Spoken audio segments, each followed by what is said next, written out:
प्राप्ती असेल तर ती प्राप्ती न दिली, म्हणजे भगवंताच्या शरणांगतीला ते मिळाल्या. पुढे भगवंत लहानाचे मोठे होत गेले. परीक्षित ऐकत आहे, सुखदेवजी महाराज सांगतायत.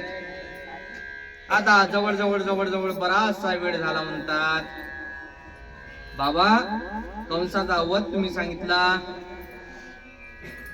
कृष्ण आणि गुरुकुलातली जी शिक्षण पद्धती तुम्ही आम्हाला ती दर्शवली, आता मला भगवंताचा विवाह ऐकवा.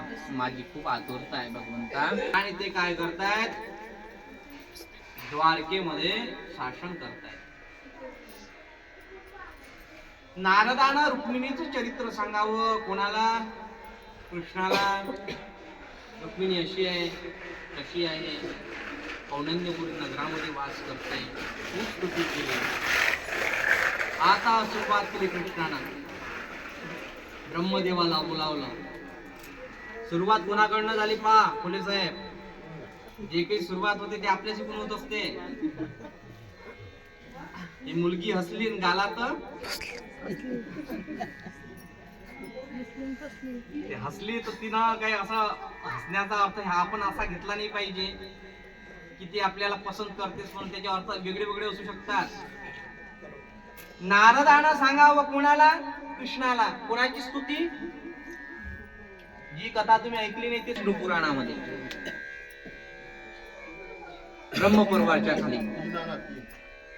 आणि पाहता पाहता खूप स्तुती केली. रुक्मिणी आई एकटी आहे, 5 भाऊ आहेत. वर पिता तिचा रुक्म्या नावाचा भाऊ आहे.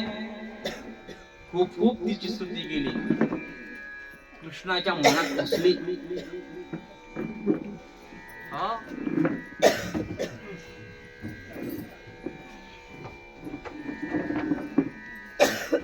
सायकोलॉजी, भडक वस्तूवर माणसाचं मन केंद्रित होत असते. लक्ष घ्या, चांगल्या गोष्टीवर लक्ष देणार नाही, पण भडक म्हणजे वाईट गोष्टीवर आधी लक्ष जाते.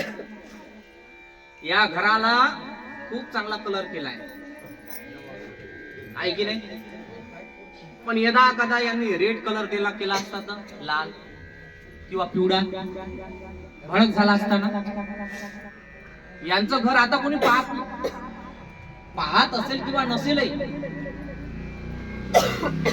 सोपं उदाहरण करून सांगतो. मोठे मोठे फॅक्स लागलेले आहेत मॉल मध्ये गेल्यानंतर, आणि फॅक्स लागल्यावर चांगले चांगले फॅक्स आहेत, त्यांच्याकडे तुमचं लक्ष नाही. एकदम डार्क आहे, ज्याच्याकडे पाहून तुम्हाला ओकार येण्याची स्थिती तुमच्या मनामध्ये निर्माण होऊन राहिली, तरी तुम्ही तिच्याकडे लक्ष देता की नाही, त्या फॅक्स कडे लक्ष देता की नाही. हो, अजून सोपं करून सांगू. गोऱ्या बाया बसल्या, गौर वर्णाच्या, सुंदर आहे पाहायला, आणि त्याच्यात एकच फक्त कृष्ण ढवल म्हणजे काळ्या रंगाची स्त्री बसली. कोणाला पहिले सांगा, कोणाला पाहिजे खोले साहेब? का पाहिजे? भडक दिसून राहिली त्याच्यात, ते मॉडेल वेगळं दिसून राहिलं. MS-27 ते माल कुछ तो भी अलग आहे, त्याच्या मनात येईल की नाही. म्हणजे साधारण सायकोलॉजीच्या हिशोबाने जर आपण चिंतन केलं तर भडक वस्तूवर आपलं लक्ष अडवू साहेब आधी जाते. तसंच चांगल्या माणसाची चांगुलपणा आपण पाहणार नाही, पण त्यानं का एखादी चुकी केली त्याच्यावर लक्ष आपलं. आपल्या सासवा म्हणते ना, सुनीला माया रवी आहे ना, म्हणते खूप चांगला आहे, लहानाचं मोठं केलं म्हणते, मी कामाला जाव त्याला कधी त्रास नाही दिला म्हणते, फक्त तो लग्नापासूनच पिऊन राहिला म्हणते, तेवढीच होती त्याच्या, सगळं काही चांगलं आहे म्हणजे. आई सपोर्ट करते, आई आहे. भडक वस्तूवर धाव घेतली कोणी? कृष्ण भगवंताने. कृष्ण बुद्धिमत्तेनं पाहिलं. नारद ज्या स्त्रीचं वर्णन करत आहे ती स्त्री कशी असेल वर्णन करून राहिले. म्हणजे ही रीत आताच नाही आली की मुलींनी मुलाकडे जावं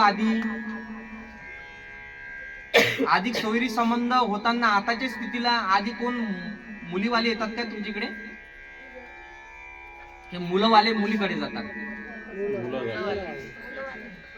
हे तेव्हापासून रीत आली. आता नारदाच्या स्वरूपामध्ये चिंतनीय भाग मांडला कुणाच्या समोर? कृष्ण भगवंताच्या समोर. आणि लीला सांगितली. रुक्मिणी अतुलनीय आहे, आनंदी आहे, सुंदर आहे आणि कथा श्रवणीय भक्ती तिच्यामध्ये वास करते. भगवंताने हे शब्द ऐकावे. ब्रह्मदेवाला प्रकट केलं. ब्रह्मदेवाला बोलावलं. ब्रह्मदेव, तुमच्याकडे मोठं कार्य आहे. ब्रह्मदेव म्हणे, समजलं मला तुमच्या मनातलं काय. बरं बरं बरं. ब्रह्मदेव म्हणायला लागले, असं काही करा की जेणेकरून रुक्मिणीच्या मनात भीती ठसलो पाहिजे. ब्रह्मदेवानं बोलावलं. महाराज लोकांना, आमच्या सारख्या लोकांना पकडलं मग ब्रह्मदेवानं. जे गावोगावी भागवत करतात, भागवतात ज्ञान वैराग्य सांगायचं. ब्रह्मदेव म्हणते फक्त कृष्णाचं वर्णन सांगायचं. काय करायचं? कृष्ण कसा दिसतो एवढं सांगायचं. आणि कौंडन्यपुरामध्ये भीमक राजाची जी मुलगी आहे, तिचं नाव रुक्मिणी आहे. भीमक राजा हा श्रवण भक्तिवान होता, भगवंताचा उपासक होता, कृष्णाचा उपासक होता. त्यामुळं त्या भागवतकारांना सांगितलं जा, प्रवचनकारांना सांगितलं जा, रुक्मिणीच्या महलामध्ये कथा करा. आणि वर्णन कोणाचं करायचंय? फक्त कृष्णाचं. कृष्ण कसा दिसतो पहिल्या महिन्यामध्ये, दुसऱ्या महिन्यामध्ये, तिसऱ्या महिन्यामध्ये सतत महिनावारी कथा कथा कथा. कृष्णाचं चरित्र. मानसशास्त्र सांगते वारंवार आपल्या ब्रेनवर एकसारखा आघात झाला तर आपल्याला अटॅक येण्याची शक्यता जास्त प्रमाणात आपली वाढते. वारंवार एकच एक विचार दुःखाचा आपल्या मनावर वारंवार येत राहिला. अरे साधी गोष्ट आहे, लोखंड गरम केल्यानंतर त्याच्यावर जर हतोड्यानं घाव मारले ते तच्यातच राहील का त्याचा आकार बदलेल? आकार बदलेल. जी मूळ स्थितीमध्ये आहे ती मूळ स्थितीमध्ये राहणार नाही ते. त्याचप्रमाणे ब्रेनची ही अवकाशात तशी आहे. आपण म्हणतो नस फाटली म्हणते त्याची, तेच वैद्य विचार करणं जास्त. आपण म्हणतो ना आताच जिवंत होता म्हणते, लगेच गेला, मेजर अटॅक होतो. केव्हा कोणत्या क्षणाला जाईल काही सांगता येत नाही. मायबा वारंवार वारंवार तेच ते गोष्ट रिपीट झाली. कोणाच्या कानावर? 3 महिने झाले कथेला.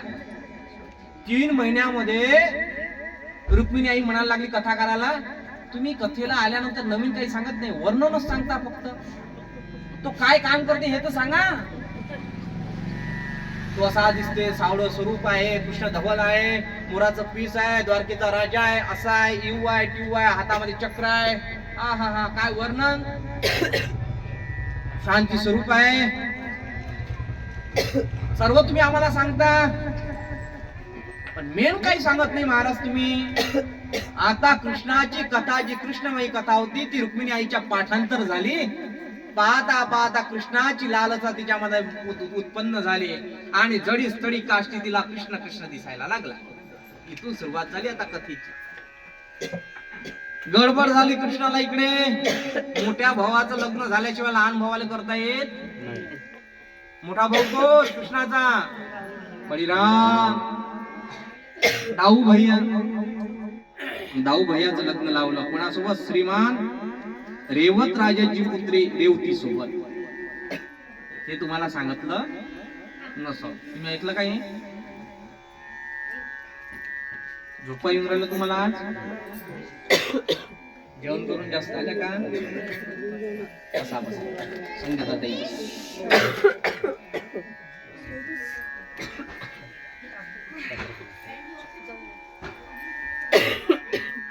सोबत विवाह झाला, बळीराम मोकळे झाले. आता कृष्णाची आता रुक्मिणी आई फक्त कृष्ण कृष्ण कृष्ण कृष्ण करते.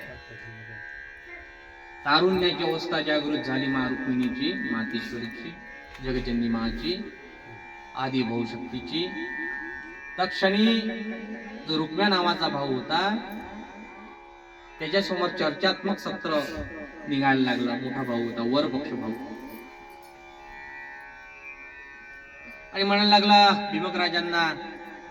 भीमक राजा म्हणतात आपली रुक्मिणी मोठी व्हायला लागली, तिचा विवाह करावा लागेल, वर पाहावा लागेल. माझ्या मनात द्वारकेचा प्रश्न लक्षात आहे आणि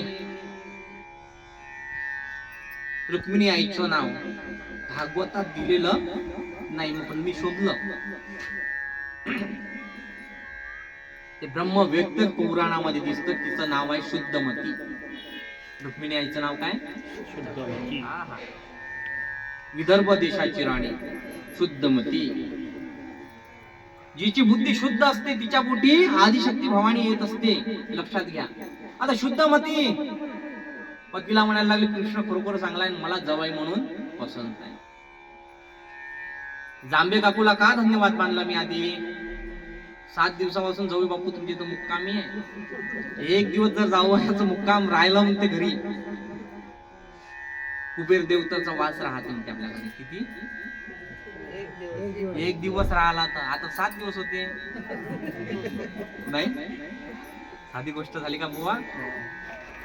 जवायच्या पायात कुबर देवतेचा वास असते. तो जवळ जर घरी आला सासऱ्याच्या घरी हसताच पाहतो. चिंतन चालू होतं आणि इकडे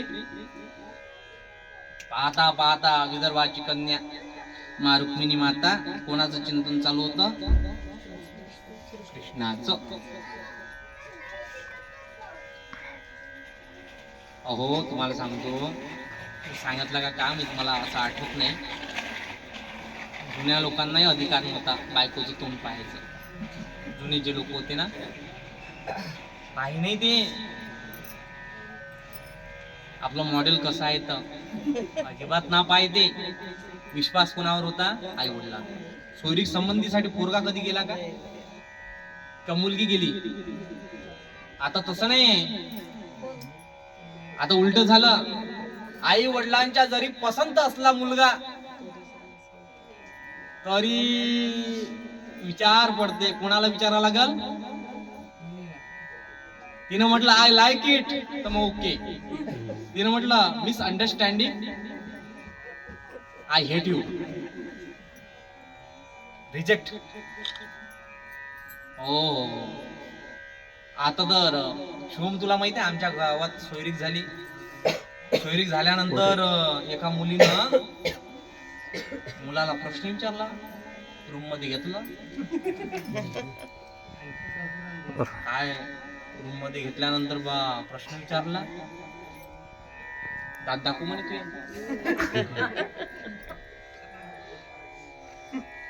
दात पाहिले बुवा काका.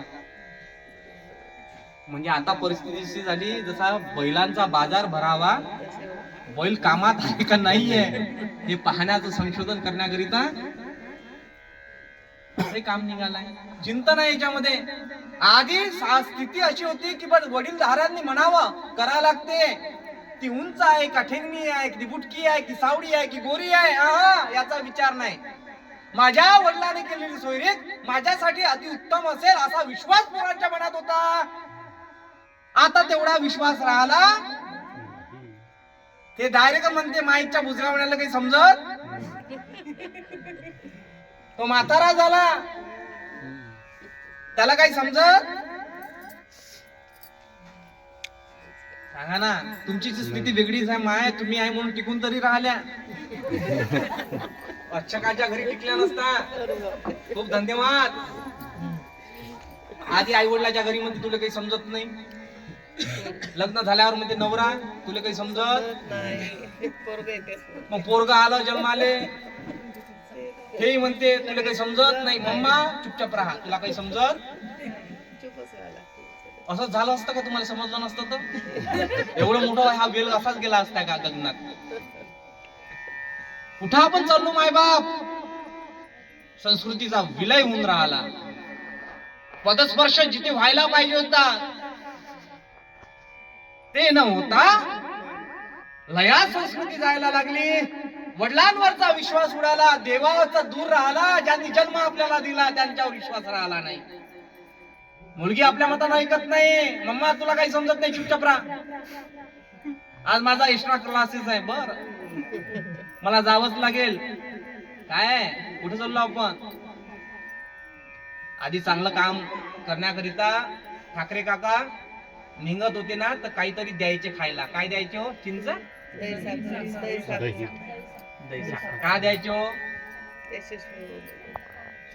त्या दह्यात काय आणि साखरीत काय? याचं चिंतन आपण केलं का?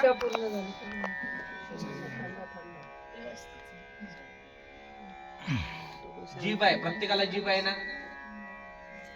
जिभेचे 5 हे दिले आहे, स्थिती दिली आहे. जे समोरचं टोक आहे त्याला शेंडा आपण म्हणतो. तो शेंडा काय सांगते आपल्याला? सांगा बरं खरं खरं.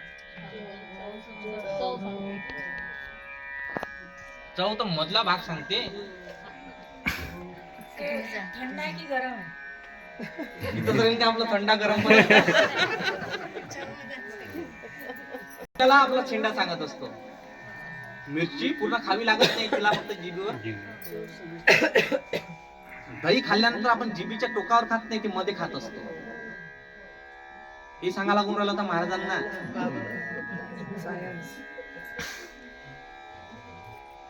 ते खाल्ल्यानंतर आपलं जे चंद्रबळ आहे ते वाढते. कारण की शीतलतेचं प्रतीक दही आहे. शांत आहे, रात्रीचं खाऊ नये, ते खाल्लं नाही पाहिजे. आणि ते खाल्ल्यानंतर त्याच्यात थोडीशी साखर असली, आपलं कार्य गोडवा व्हावा, आपल्या कार्यामध्ये गोडवा निर्माण व्हावा, याच ते द्योतक आहे. म्हणून मायबाप आधी दही आणि साखर द्यायचे. साधं काम आहे का? ते लोक ब्राह्मणाच्या लक्षात राहते. ब्राह्मणाला ज्या ज्या व्यक्तीपासून माल भेटलाय ते लोक, नाही तर तुमच्या बाला तो ओळखत नाही. पैसा जेव्हा जेव्हा तुम्ही त्याला जेवण द्याल तेव्हा तेव्हा म्हणेल नाही हे जांभे काकू यांच्याकडे आपण जेवण केलं होतं. नाही तर तो जवळूनही ओळखत नाही. दिलं पाहिजे ब्राह्मण देवतेला, दान केलं पाहिजे. असो, सुदैवानं ब्राह्मणानं पत्र द्यावं आणि माझ्या कृष्णानं म्हणावं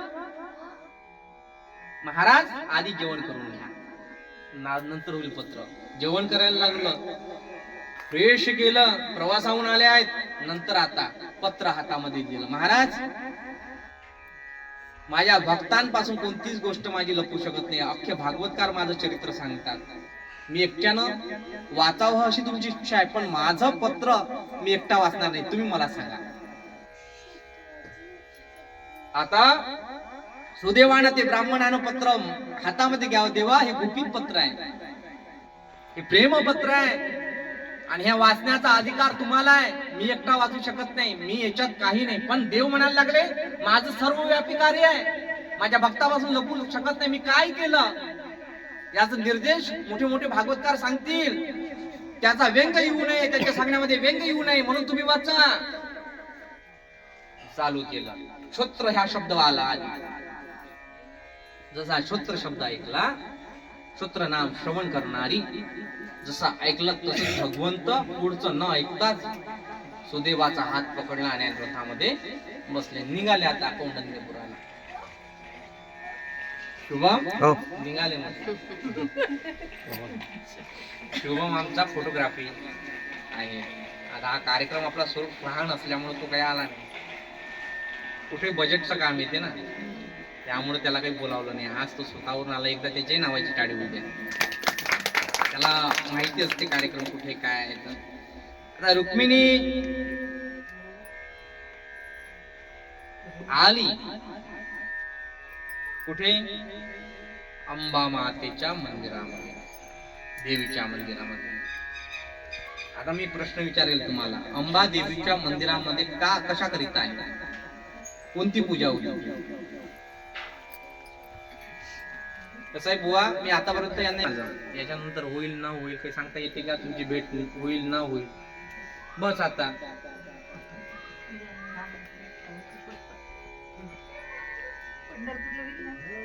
पंढरपूरला तर परमनंट आहे. हो, पंढरपूरला परमनंट आहे. आता अच्छा तो हम असं काम आहे म्हणून तुम्हाला मी प्रश्न विचारला, कोणती पूजा होती?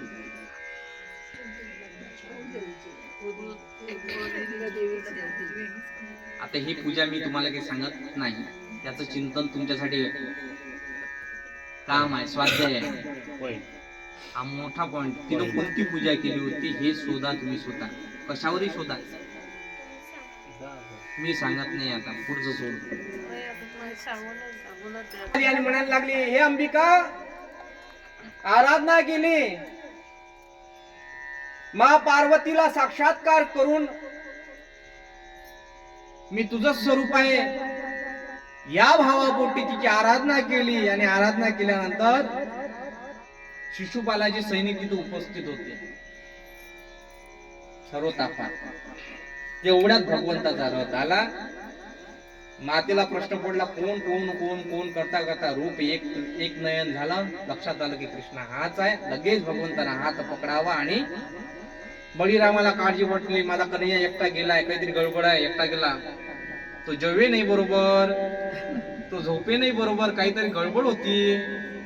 म्हणून मोठ्या भावाचं लहान भावावर लक्ष असलं पाहिजे. जे दोघं भाऊ आहे ना, जगाच्या पाठीवर सर्वात श्रीमंत लोक आहेत. ज्याच्या भाऊ जवळ आहे, मोठ्या भावाच्या मतानं लहान भाऊ ऐकतो, मोठी श्रीमंती आहे त्याची. जवळ गाडी घोडी तुमच्याकडे काही नसलं तरी चालेल मायबाप, पण मोठा भाऊ जसं सांगतो तसं लहान भाऊ ऐकतो. खरी श्रीमंती आहे, खरी रामकथा तुमच्या घरामध्ये वास्तव्याला आहे. आता रामकथा करण्याची आवश्यकता. लहान भाऊ मरण पावला, मोठा भाऊ ढसा ढसा भीतीला, डोकं मारू मारू मारू मारू त्रस्त होतो, दुःखी होतो, भावना विभार होतात. स्वतःच्या बायकोला म्हणतो, जीवाचा प्राण माझा आज गेला, हरवला. अश्रूच्या धारा नयन कक्षेतून लागतात. समजावं, त्यानं पतित पाहून खरं देवाचं नाव घेतलं, तो राम, त्याचा लक्ष्मण गेला. असे बळीराम कृष्ण आहेत. कृष्णाच्या मनात कृष्णाला सांगितलं नाही, देवा मी इथे चाललो म्हणून बळीरामाला, नाही नाही नाही नाही, बळीदादाला सांगितलं नाही. बळीदादानं उत्स्फूर्तपणे माझा कृष्ण धावपळ करत गेला. रात्रीचा झोपायचा नाही, बराच वेळ मोबाईलवर राहतो. 2-2, 12-12, 1-1 वाजता उठून पाय गल्लीत फिरत होता. बळी दादाला माहित होत, प्रेमात होते ना असं. आता तुम्ही काही प्रेम केलं नाही, तुमचं डायरेक्ट इनडायरेक्ट झालं म्हणून, त्यामुळे तुम्हाला माहित नाही. आणि माझे तसं काही झालं नाही, संशय काही घेऊ नका. पण मी सांगत असतो, सांगा लागते. माहिती आहे, पण माहिती ठेवा लागते ना. दुकानदाराजवळ सगळंच माल असला पाहिजे, फक्त नुसतं वांगेच घेऊन बसला जमत नाही ना. पालकही असली पाहिजे, गोबी असली पाहिजे, कोथिंबीरी असली पाहिजे, सर्व काही असलं पाहिजे, तेव्हा कुठंतरी मार्केटमध्ये चालते. काहीच आहे आता घरी बसायला लागते. आज शुभम विचारते, महाराज एकाच दिवशी 2-2 कार्यक्रम आहे, कसे टाईप करू, कसे सांगा. एकाच दिवशी 2-2 आहे. मी म्हणतो एक दिवस टाक, बाकीचा आपण टाईप करासाठी आपण दुसरं फोन घेऊ, कारण एका दिवशी 2-2, 3-3 कार्यक्रम असतात. आणि असं होत होत होत होत माय बाप बळी दादा गेले. हा सैन्य घेतलं, नारायणी सैन्य. हा निघाले. मनात पाठीमागणं सैनिकांच्या मन लक्षात आलं, अरे शिशुपालानं आपल्याला लक्ष ठेवायला सांगितलं होतं, रुक्मिणीला सांगितलं होतं, कसं काय झालं. रथच पाहत राहिलो, कृष्णाचं स्वरूपच पाहत राहिलो, याच्यातच वेळ गेला. यांना रुक्मिणीला पळून नेलं कोण, कृष्णानं. धावा धावा धावा, पडा पडा पडा. रुक्मिणी पाठीमागं निघाला. रुक्मिणीचं काय झालं मायबाप, भगवंतानं त्याला वृक्षाला बांधलं. बांधल्यानंतर त्याचं मुंडन करण्यात आलं. मुंडन करण्यात आलं म्हणून मुंडगावला, मुंडन केलं म्हणून मुंडगाव. असे नाव पडले प्रत्येक गावाचे अलग अलग ज्या ज्या मार्गाने गेलं येते. आता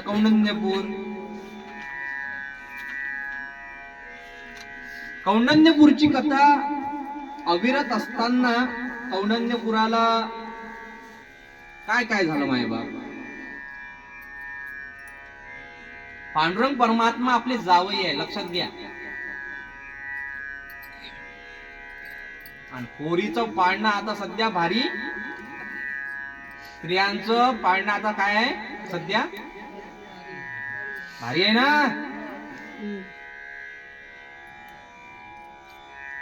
आता इथून 1-2 वर्ष होऊ द्या, माऊली आल्या ते लक्षात घ्या. आधी पोरं जात होते पाहले, आता नाही, तसं नाही. मुलगी टोप घालन, हातात चाबी घेईल मस्त, 2-3 तिच्या मैत्रिणा, चल ग सगळे पंढरीला निघाली, बैठक होईल, पोरगा तिकून ग्लासात पाणी घेऊन येईल. 5-5 वर्षांना काळ बदलत असतो.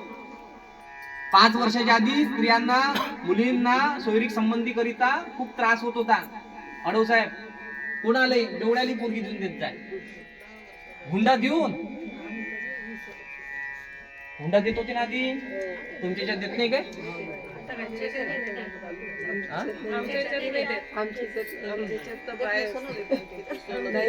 हुंडा नाही, सोनं देत असेल बाबा.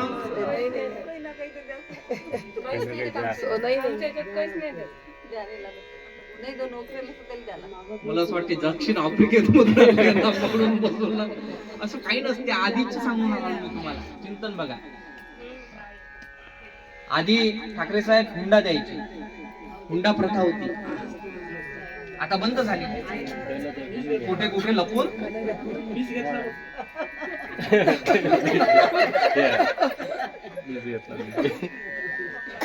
घेतला किंवा होता किंवा मी नाही घेतला बुवा, देत होते पण मी घेतला नाही. आणि माझ्या मोठ्या भावाला घेऊन नाही दिला. मी तर करणारच नव्हतो, पण अपघातानं झालं ते. कौंडण्यपुरामध्ये कौंडण्यपूरला काय काय झालं. कौंडिक नावाचा राजा होता. कौंडिक राजाच्या नावावरून कौंडण्यपूर असं नाव पडलं, लक्षात घ्या. त्यानंतर प्रभू रामचंद्राची जी आजी होती, राजा दशरथाची आई इंदुमती, तिचंही ते काय आहे माहेर आहे मायबाप. दहल राजाची जी पत्नी आहे दमयंती, हे तिचीच आहे. नाथ संप्रदायाचे चौरंगनाथ, हे तिचीच आहे. अंबिका मातेचं जे शक्तीपीठ आहे ते कौंडण्यपुराला आहे. भीमक राजाची ती नगरी आहे, त्याचं पहिलं नाव होतं कुंडन्यपुरी असं नाव होतं. आणि शुद्धमतीच्या पोटी जन्माला येणारी ही रुक्मिणी आहे. त्यानंतर रानडे साहेब आहेत ना 1928 मध्ये, कशाचा? कौंडण्यपूर या नगरीचा. कौंडण्यपुराचं असं रहस्य आहे. आता रथ गेला, रुक्म्याला झाडाला बांधल्यानंतर विनंती केली, माझा भाऊ आहे, तुझा नात्यानं तो बाप लागणार आहे, मोठा भाऊ आहे ना रुक्मिणीचा, त्याला सोडा, माफ करा. मुंडन केलं, दाढी शेत केली. दाढीपिढी गाव आहे ना गो, दाढीपिढी गावात एखादी ट्रिप काढू आपण अशी, दाढीपिढी मुंडगाव वगैरे. आणि केलं, आणि केल्यानंतर पुढे भगवंत द्वारकेला. मा यशोदा म्हणायला लागले, छलिया आहे तू, दया दुधाची चोरी केली बायको पडून आणली. हो टाळलाय बाबा तू, पण ऋषीनं श्राप दिला होता. भगवंत तुमचा द्वारकेत विवाह होणार, त्या ऋषीचं पालन पोषण करण्याकरिता बळीरामाने विनंती केली. तेव्हा मी बोलायला जातो. स्वतः नंद बाबा आणि बळी दादा गेलेत कोणाला भेटीला? भीमक राजा म्हणायला लागला, मी तर तयारच होतो केव्हाही, माझा पसंत होता जवळ, पण पोराच्या समोर बापाची चलत नाही ना. मग आई म्हणायला लागली, जवळ म्हणून असा जवळ तर आम्हाला शोधूनही मिळणार नाही. एव्हरी डेचे 2-2 छलही टाकले आम्ही का बॅटरी, तरी भेटणार नाही. मला आधीच पसंत होता आणि माझ्या रुक्मिणीला तर आधीच त्याची कथा वगैरे ऐकत होती, ते त्याचं नाव घेत होती, असं तसं भरपूर सांगितलं. आता झाला लग्नाची तयारी. मग द्वारकेत झाली काय? द्वारकेत भगवंताचा विवाह झालेला तो झाला. द्वारकेपासून माधवपुराला सगळे लग्नाला तयार झालेत. लग्नाला पाहता पाहता सगळी मंडळी आली. एखादं भजन म्हणू का? रुक्मिणी मस्त नटून बसली. रुक्मिणीनं पदर घ्यावा आता, आणि पदर घेतल्यानंतर तिचं मेकअप वगैरे करण्यात आलं. आनंद येऊन राहिला ना तुम्हाला? झोपल्या तर नाही ना तुम्ही? जाग्या ना सर्व? आता बस, जास्त वेळ नाही, अर्धा तास सुदामजी महाराजांचं चरित्र घेतलं. जांभे काकूला हसत हसत जाऊ, कोणी लढणार नाही आज. पंढरपुरात लढलो तर आपण इथं हसू, कारण की पाना जांभेकरचा फोटो पहा लक्ष. पहिल्या दिवसाचा फोटो वेगळा वाटत असेल ना, आज लक्ष द्या तुम्ही त्यांच्या फोटोकडे, आज वेगळा वाटत असेल. कुणाला रात आंधळेपणा असेल तर रात्रीचा निवांत रात्रीच्या वेळेस पहा, गडबड असू शकते डोळ्यामध्ये, काही सांगता येते का? बर असो. आता रुक्मिणीचा शृंगार आणि भाव विभोरपणा या भजनामध्ये सांगितलाय. अशी रुक्मिणी बावरी झाली ग, अशी रुक्मिणी बावरी झाली ग, विठुरायाची नवरी झाली ग, विठुरायाची नवरी झाली ग. म्हणा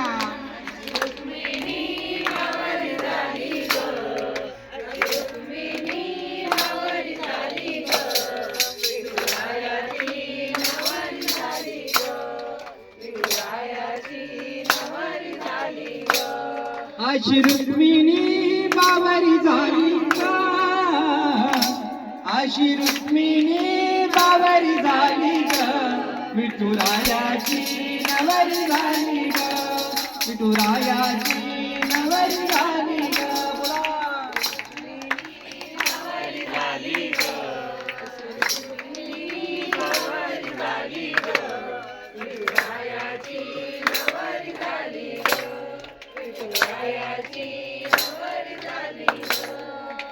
चंद्राला मिळाली चांदणी, विठूला मिळाली रुक्मिणी. काय आवाज आहे?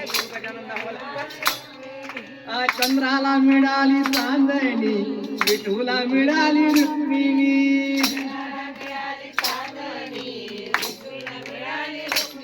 धरणी माताई प्रसन्न झाली ग, धरणी माताई प्रसन्न झाली ग, विठुरायाची नवरी झाली ग, विठुरायाची नवरी झाली ग. अशी रुक्मिणी काकू म्हणा, आई म्हणा.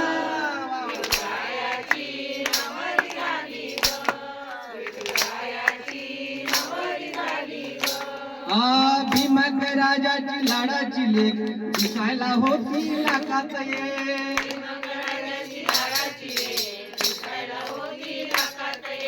भीमक राजाची लाडाची लेक, दिसायला होती लाखात ये.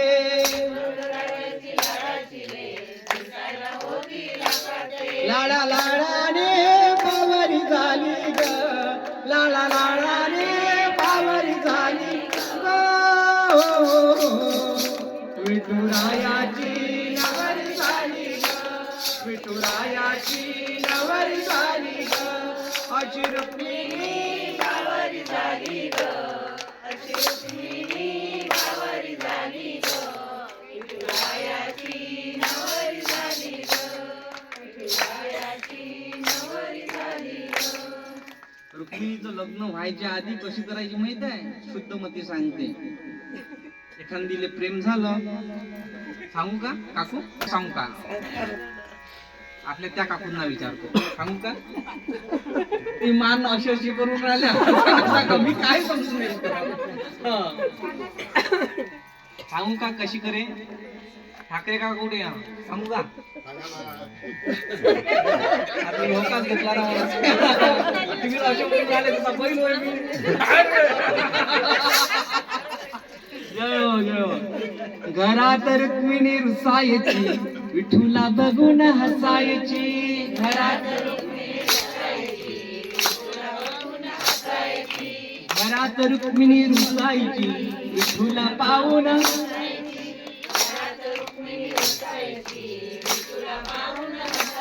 चंद्रभागाई प्रसन्न झाली ग चंद्रभागाई प्रसन्न झाली ग विठुरायाची नवरी झाली ग अशी रुक्मिणी नवरी झाली ग